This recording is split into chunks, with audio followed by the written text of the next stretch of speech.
पाकिस्तान के खिलाफ बहुत सारे महाज खुले, कुछ हमने खुद खोले और काफी सारे हमारे खिलाफ खोले गए। आज के महाज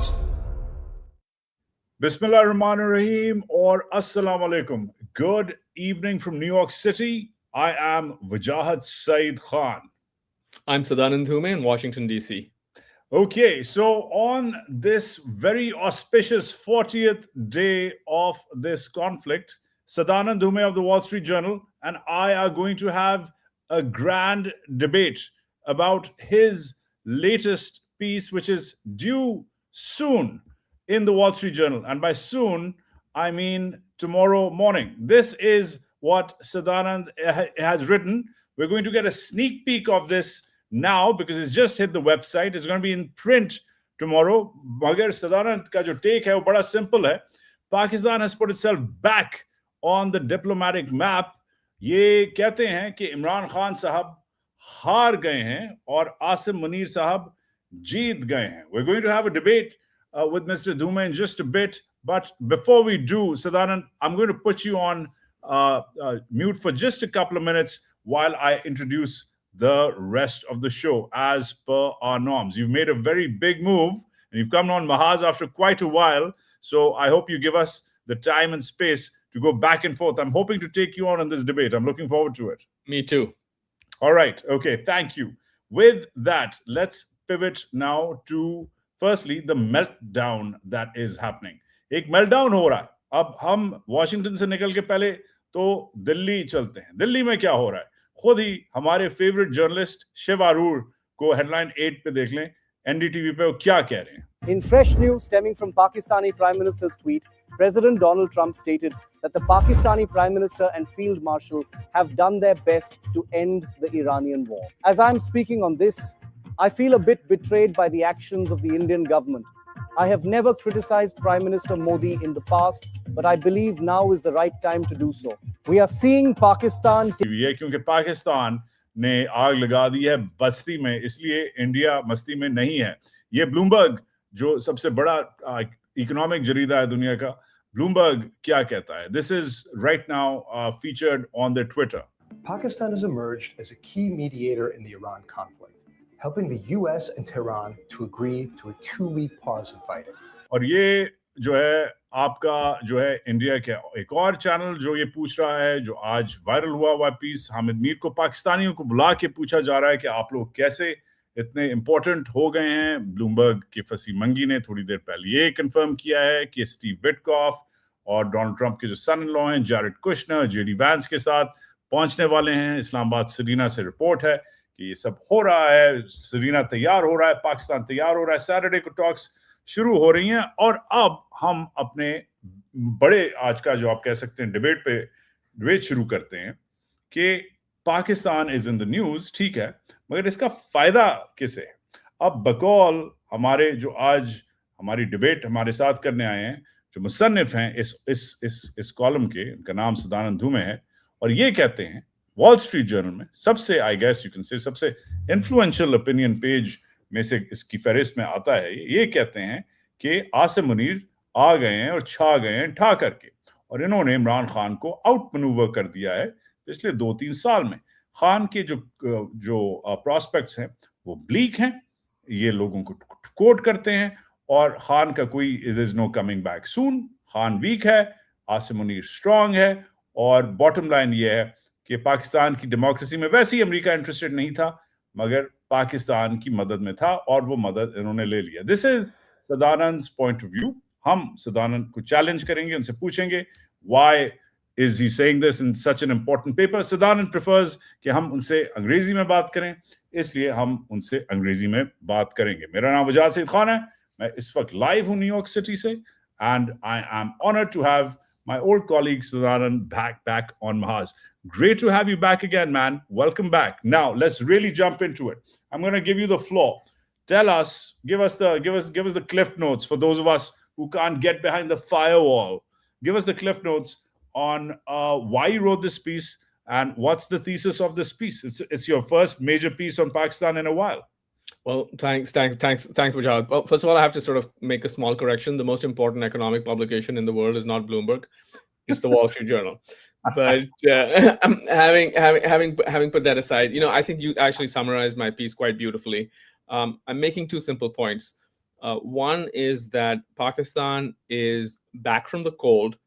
It is no longer on the fringes of the international community in terms of diplomacy. It very literally has a front row seat, and it has played an extremely important role in this ceasefire that we're seeing right now between the U.S. and Israel on one side and the Iranians on the other side. And this has been acknowledged by all sides. It's not just been acknowledged by the United States, but it's also been acknowledged by the Iranians and by others. So I think that is, incontrovertibly true, that Pakistan is playing a much more prominent diplomatic role, I would argue, than it has ever played in its history. Some people may say that, in the early 1970s, where Pakistan helped the U.S. with outreach to China, maybe that would figure in the same league, and that was certainly important. But I don't think the whole world's eyes were on that. That was sort of, back channel and so on. And I think the complexity of this current diplomatic maneuver, which has involved the Iranians and the U.S. and China and the Turks, the Saudis, and so on, to my mind, seems to be greater. And so that's the first part. And then secondly, I wanted to sort of turn this back to a theme which, I've been looking at, as you know, for many, many years, and I think is one of the most fascinating, just purely at a journalistic level, one of the most fascinating political stories on the planet. Certainly one of the most fascinating political story in the subcontinent, in my view, and which is basically Imran Khan versus the army. And, season 1 was Imran versus Bajwa. And season 2 has been Imran versus Asim Munir. And the thing with Imran Khan, and as you know, and as your viewers know better than anybody, is that he's been a very unusual character in Pakistani politics, because when the army moved against him, he did not shy away. He did not back down. He did not kowtow. He did not bend. He did not crawl. He pushed back, and that is unprecedented. We have never really seen that before.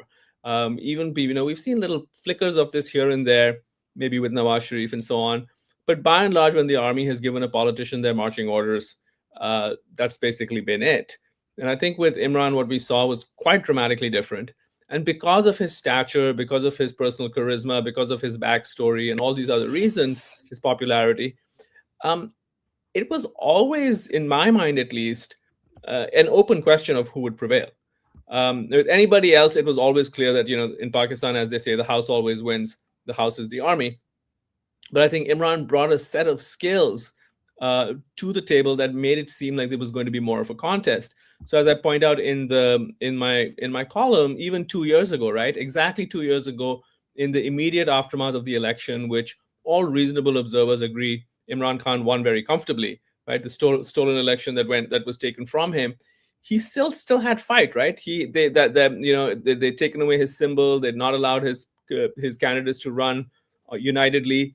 And and despite that, they had to pull off this sort of, 12th hour subterfuge. And then he still managed to get the most seats. So it was a very sort of, impressive performance by any standards.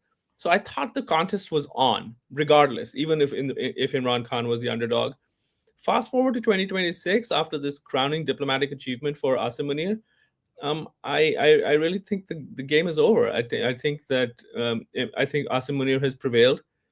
And I think Imran Khan has lost. And I don't think there's going to be a season 3. Oh, wow. That's okay. Those last two bits, that the game is over and there's not going to be a season 3. Season 1 being Bajwa, of course, who's suffering terribly, by the way. He's not well. I don't know if you've kept up. I did see that, yeah. Yeah, but season 2 is really running long. It's quite a hit and a miss, depending on which side you believe. But Khan, I want to come back on one bit. I want to come back on this particular part of the piece from you, if you will allow me, please. Mm-hmm. Mr. Khan, you say, played his cards poorly. He apparently thought his popularity could overcome the army's institutional lock on Pakistan. Unlike Turkey's president, Recep Tayyip Erdogan, another Islamist-friendly populist, Mr. Khan failed to build a strong party that could challenge the generals. So firstly, you're saying Khan's party is weak, not strong, number one. Number two, you say his decades of stoking anti-American sentiment on Pakistan's streets made the US less inclined to champion his cause. Now, there I believe you. But this last bit, he vastly overestimated the power of the Pakistani diaspora and the US politics. On the one hand, you just said, you kind of almost sounded like you're in awe of him. You kind of like that he's been this outlier. But you're also blaming the man for some serious mistakes and, as George W. Bush would say, misunderestimations. So, look, I mean, he is a complex, complex character. He's at some level, he's a heroic figure. At another level, he's a tragic figure. At another level, at a third level, he's a figure who seems to have miscalculated badly. I stand by every line in that piece. I mean, there is no question that, for example, if you contrast him with Erdogan, I think it's a very interesting contrast, right? Obviously, there are very big differences between the Turkish army and the Pakistani army ideologically. But broadly speaking, both of these armies are, these are armies that had traditionally dominated their countries and basically decided who was going to be in power and who was not going to be in power. And Erdogan came around and changed that game, right? Yeah. He flipped it. He took over. He defanged the military.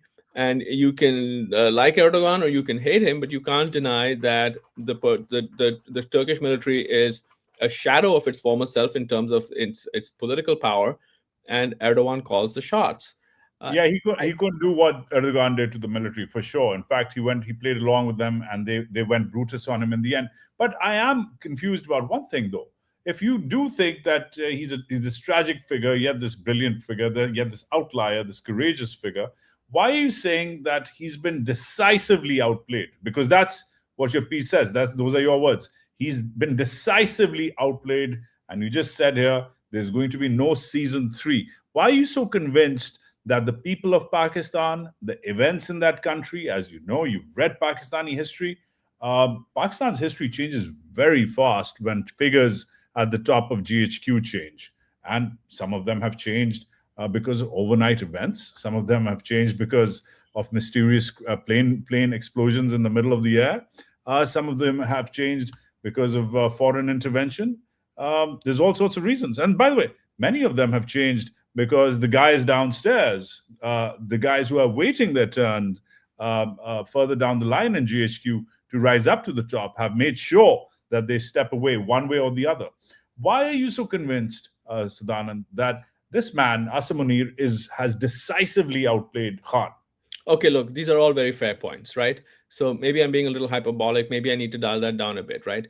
Obviously, there are certain things you never know, right? There's stuff you can't predict, right? You couldn't predict something about a case of mangoes in a plane. I mean, that's just so that goes without saying. But let's just look at what we do know, right? When Asim Munir first made army chief, he had a 3-year term. Now it looks like he's going to be there at least until 2030. He has so for the foreseeable future, it's 2026 now. He's going to be in power. He's reshuffled the army, as you, Wajahat, have reported, and know better than almost anybody. So he has his people in power. Chain of command has held in Pakistan. That has always been true, and that's been a historical fact, and it remains true under Asim Munir. So he seems pretty firmly ensconced. I don't think that Shehbaz Sharif has the character or the personality, and I don't say this either as criticism or praise. This is just an objective sort of assessment. I don't think Shehbaz Sharif is going to go off the reservation, so to speak. I think he's sort of made his peace, and this is his role. His role is going to be subordinate. He'll get some perks of power, and that's good enough, and he's happy with that. And I think he probably recognizes, and as any sentient being does, that if not for the army, he wouldn't be sitting in that office today. So I think that's very clear. He doesn't face a military challenge is the first part. He does not face a political challenge from the sitting prime minister. So I think those two things go very strongly in his favor. So thirdly, he has made himself relevant internationally, and so that means that international pressure, I don't think is going to come to bear, and that seems to have been a part of the strategy, at least for some overseas PTI supporters. And I think that does not look like a very promising channel at the moment. So for all those reasons, I think that Asim Munir is probably sitting pretty. Now, the other part of that is that, age is not on Imran Khan's side. He's 73 years old. I agree that 73 years for a former star athlete is not the same as 73 year for someone who sits in front of the TV eating samosas all day. I'll grant you that. But still, 73 is 73. In August, he would have been in jail for 3 years. We've seen what his sons have said about the conditions in which he's being held and so on. And so all these things take a toll. So if you take all of this together, right, if you take Asim Munir's domestic strength, not just within the army, but the 27th Amendment, the curbing of the judiciary, Asim Munir, I mean, you correct me if I'm wrong, but I think you could safely say that Asim Munir is the most powerful Pakistan army chief, at least since Musharraf? Probably even longer, I'd say. Right? Yeah, in decades. Okay, so there. And so you have him sitting pretty. You have the fact that there is a certain degree of personal animus between the two men. Now, agreed, anything can happen. Maybe there's some rapprochement tomorrow or so on. But it seems to me that for now, any person who is looking at this objectively has to say that this is not a 60-40 play where 60% Asim Munir, 40% Imran Khan. This is very overwhelmingly a deck that is stacked in one man's favor. And that man is not Imran Khan. Okay, fair points. Thank you for that. And I appreciate you taking my pushback. But we are also live, Sadanand, and a question has just come for you from Farzana Nadeem. And she basically says, implores you, Sadanand, do not underestimate Pakistanis. Because that was going to be my question as well. Because in the middle there, you sort of mentioned the PTI. Now, the PTI, you mentioned that Imran didn't build as strong a party as Erdogan's AKP. You basically say that That's true. He didn't build up a system which could take on the army. Now, as your point stands, the AKP and the PTI are completely different animals, by the way, because of the longevity of the parties, the system, the leadership, and the way Turkey's politics and Pakistan's politics run. I'm not going to get into that debate. But what about people in Pakistan who actually like democracy? Because this is not just about the PTI. This is about the Baloch, who are rising. Every few weeks, you see Baloch leaders picked up. There's thousands of Baloch missing. This is about the Pashtuns, who are not just rising, but also up in arms. PTI is one of their favorite parties, but they also have other mechanisms, other institutions like the PTM. This is about the Muhajirs, Urdu speakers, who've organized and reorganized through multiple ways and means. But their biggest party, the MQM, has been snipped. Basically, it's been defaced. It's been morphed by the army. It's about the South Punjab. There's people rising in Gilgit-Baltistan. There was live bullets fired for the first time last year, Sadanand, in Azad Kashmir by Asim Munir's troops. So the country is short of the Punjab. The country is really burning on all edges, and it's not just the PTI. Pakistan just doesn't have a PTI problem. Pakistan has a broader general human rights problem. You don't see the Pakistanis coming together at all through. But those are two separate things, right? I mean, no, my argument is not that Pakistan is some placid place like a bucolic Swiss village. I mean, obviously there are ethnic tensions and there are all kinds of issues, and there are different political groups that are feel that their rights are being trampled upon and all of that. But the question really to ask yourself is this: does Imran Khan become the focus of all of those disparate groups? And I don't see that happening. I don't see the Muhajirs feeling that their political issues are going to suddenly be channeled by him. Good point. And same with the Baloch or any of the other groups that you mentioned. And the fact is that the original point, which is that party leadership and party structure matters. Let's face it.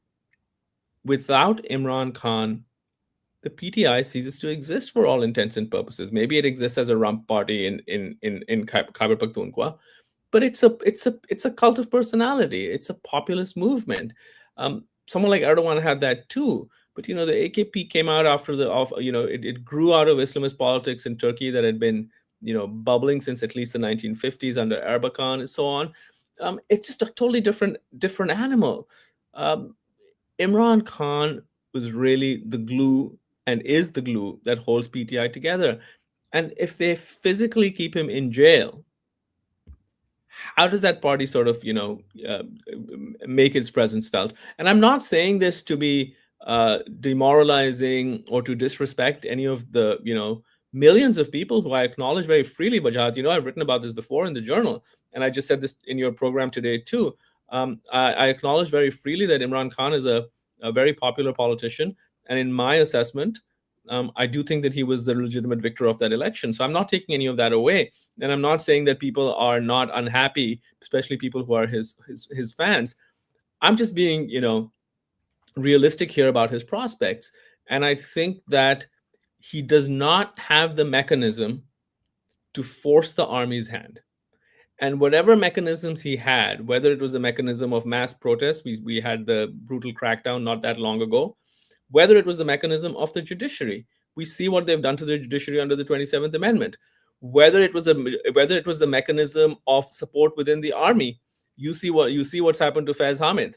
So the levers that Imran Khan could pull, which I'm very happy to concede were levers that most politicians in Pakistan would not have the ability to pull, those levers have been taken away from him quite effectively by Asim Munir. And we just have to acknowledge that. And I think people who are supporters of Imran Khan have to just objectively acknowledge that this is reality. Fair enough. We also have another question for you about the economy, but I'm going to let that one slide because we're running out of time. Quick one, though.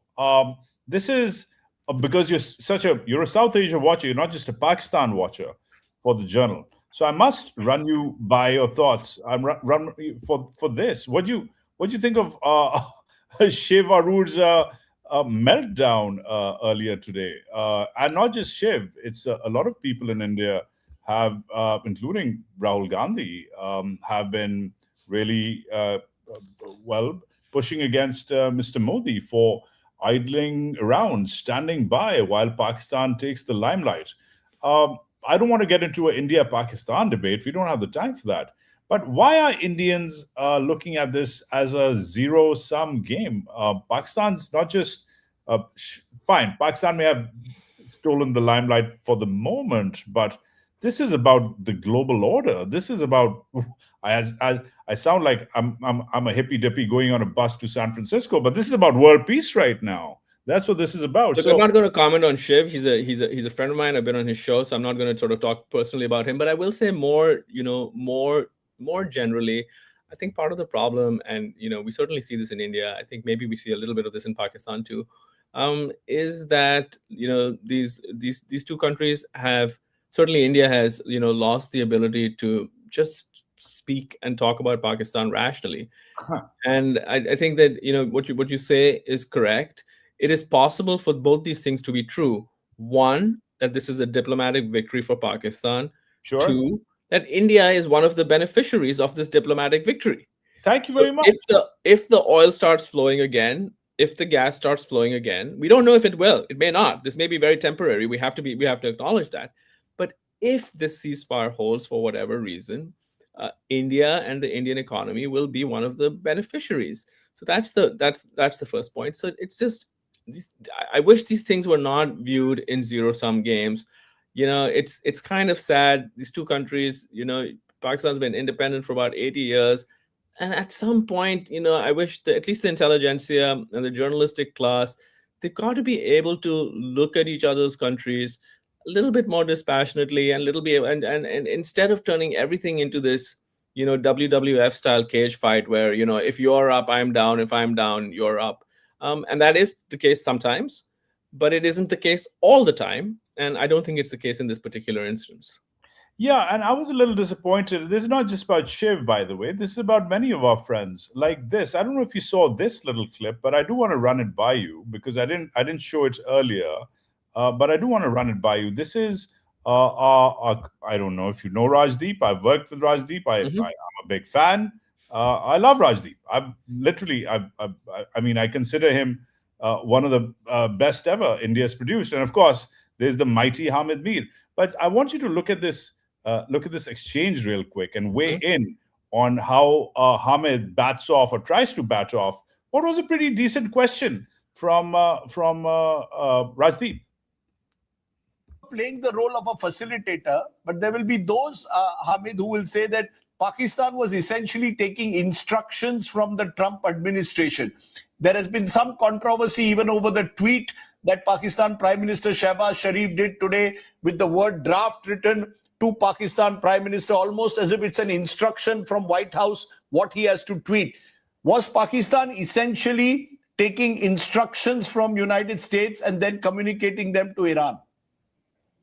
So Rajdeep, what about the statement and tweet posted by the Foreign Minister of Iran, Mr. Abbas Araghchi, and he ended that statement with Pakistan Zindabad. So what is your view about that statement, which was posted by the Foreign Minister of Iran?